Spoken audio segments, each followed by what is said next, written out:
Praise lord, హల్లెలూయా. దేవుడి నామానికి మహిమ, ఘనత, ప్రభావం కలుగును గాక. పరిశుద్ధుడు, సర్వశక్తిమంతుడు మనకి తోడుగా ఉండును గాక. ఆయన కృప నిరంతరము కూడా మనతో ఉండును గాక.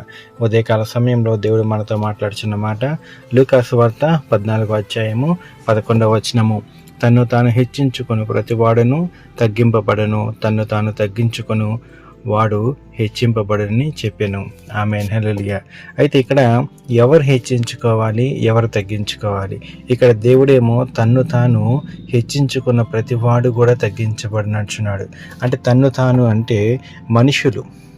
ఇప్పుడు మనిషి నాకేం తక్కువ, నాకు ఇంతమంది బలగం ఉన్నారు, నాకెంత ధనం ఉన్నది, నాకెంత పేరున్నది, నాకెంత పరపతి ఉన్నది, నాకెంత అంటే రిలేషన్స్, ఇంతమంది బంధువులు ఉన్నారని మనుషులు హెచ్చించుకుంటూ ఉంటారు. అందుకే దేవుడు అంటే తన తాను ఎప్పుడు కూడా హెచ్చించుకోవద్దు అంటున్నాడు.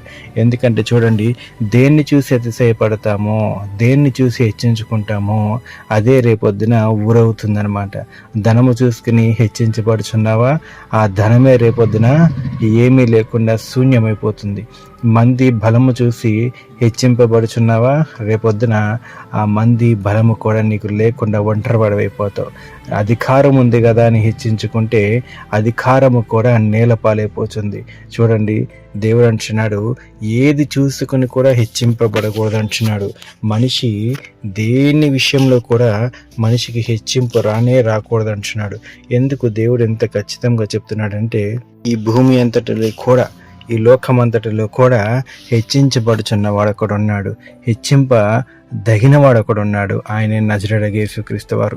అయితే ఇంకొక మాట అంటున్నాడు దేవుడు, తన్ను తాను తగ్గించుకొని వాడు హెచ్చింపబడని చెప్తున్నాడు. తన్ను తాను తగ్గింపు అంటే ఏ రీతిగా తగ్గించుకోవాలి, ఏ రీతిగా తగ్గి ఉండాలి అంటే చూడండి, ఎంత ఆశీర్వాదం వచ్చినా తగ్గే ఉండాలి, ఎంత పేరు వచ్చినా తగ్గే ఉండాలి, ఎంతమంది మనుషుల బలము సంపాదించుకున్నా తగ్గే ఉండాలి, ఎంతమంది అధికారులు ముందు వచ్చి నిలబడినా తగ్గే ఉండాలి. ఎందుకు ఇలా తగ్గి ఉండాలి అంటే, ఆ మనిషిని ఆ రీతిగా హెచ్చించింది దేవుడే కాబట్టి ఈ మనిషిని తగ్గి దేవుడిని హెచ్చించాలి. అంటే చూడండి, ఫర్ ఎగ్జాంపుల్, అనుకోని అధికారం చేతికి వచ్చినప్పుడు, అనుకోని జనము సపోర్ట్ చేసినప్పుడు, మరి అనుకోకుండా ధనము వచ్చినప్పుడు, ఇవన్నీ కూడా దేవుడి నామాన్ని హెచ్చించాలి. ఎందుకంటే అది ఏ మనిషిని చూసో రాలేదు, ఆ మనిషిని చూసి రాలేదు. అవి కేవలం జీవం కలిగిన దేవుడిని మాత్రమే, ఆయన కృప ద్వారానే మనిషి పొందుకున్నాడు. కాబట్టి ఆయన ప్రతి విషయంలో కూడా తగ్గించుకుని ఉంటే దేవుడు ఆయన్ని ప్రతి విషయంలో కూడా హెచ్చిస్తూ ఉంటాడు. దేవుడు హెచ్చించే హెచ్చింపు వేరు, మనుషులు హెచ్చించుకునే హెచ్చింపు వేరనమాట. ఆ రెండిటికి పొంతనే ఉండదు. మనిషి గర్వంతో హెచ్చించుకుంటాడు, దేవుడేమో కృపచేపన హెచ్చింపజేస్తాడు మనుషులని. అందుకే ప్రియ దేవుని సంగమా, మనము ప్రతి విషయంలో కూడా దేవుని యందు తగ్గి ఉండాలి. మనము తగ్గి ఉంటే దేవుడే ఒకానొక దినమున అన్ని విషయాల్లో మనల్ని హెచ్చింపుగా చేస్తాడనమాట. ఈ వాక్యము దేవుడు దీవించి ఆశీర్వదించిన గాక. ప్రార్థన చేసుకుందాం. పరిశుద్ధుడు, సర్వశక్తిమంతుడు, సర్వాధికారి, రాజా వందనములు దేవా, నీకే స్తోత్రం చెల్లిస్తున్నామయ్యా. కృపగల దేవుడు నా పరమ తండ్రి, జాలిగల తండ్రి, నీకే వందనాలు అయ్యా. మీకే కృతజ్ఞతాస్తులు చెల్లిస్తున్నాను నా పరమ తండ్రి. అవునయ్యా, ప్రతి విషయంలో నా పరమ తండ్రి తగ్గించుకునే కృపను మాకు దయచేయండి అయ్యా. హెచ్చింపు మాకు రాకూడదు అయ్యా. తగ్గింపు దయచేయండి. ప్రతి విషయంలోనూ తగ్గింపు దయచేయండి నా పరమ తండ్రి అయ్యా. నీ నామాన్ని హెచ్చింప చేయాలి, నీ నామాన్ని ఘనపరచాలి, నీ నామాన్ని బలపరచాలి, నీ నామాన్ని దృఢపరచాలి నా పరమ తండ్రి యేసయ్య.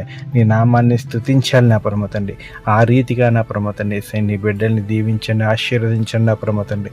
రాజావనం దేవానికే స్తోత్రములు అయ్యా. ఎక్కడ ఏమో నా పరమ తండ్రి నీ నామంలో తగ్గి ఉన్నారో నీ బిడ్డల్ని నా పరమ తండ్రి హెచ్చించండి. ఎక్కడ నా పరమ తండ్రి మనుషులు ద్వేషముతో, అసూయతో హెచ్చింపబడుచున్నారో వారిని నజరేయుడైన యేసుక్రీస్తు నామంలో తగ్గించబడుచున్నాడు నా పరమ తండ్రి.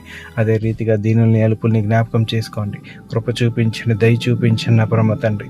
ఈ హోలీ స్పిరిట్ మినిస్ట్రేషన్ కూడా జ్ఞాపకం చేసుకోండి.